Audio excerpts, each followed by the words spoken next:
La Fondation pour le logement a été reçue à Matignon pour parler de nos préoccupations autour du projet de loi de finances pour 2026, le budget de l'État qui est en pleine actualité.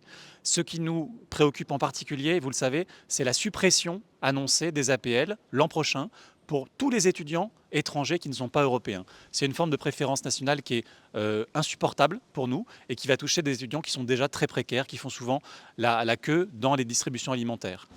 Ça ne nous a pas du tout rassurés, les réponses qu'on a obtenues à Matignon, puisque apparemment ces coupes ont été décidées en toute connaissance de cause. Il fallait faire des coupes, c'est tombé sur les étudiants étrangers. On nous dit que ce n'est pas de la préférence nationale, mais ça y ressemble quand même fortement. Et puis l'argument qu'on nous a dit, c'est ne vous inquiétez pas, on va attribuer des aides fiscales à des bailleurs privés pour relancer l'activité de l'investissement locatif et peut-être un jour à terme faire baisser les loyers s'il y a beaucoup d'investissements dans les logements locatifs privés. Franchement, c'est une fable. Ça va arriver peut-être dans X années.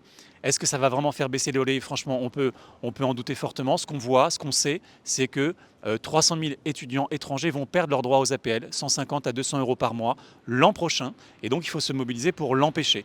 Et donc, on a lancé une pétition. Elle est déjà signée par 15 000 personnes et on vous invite à nous rejoindre.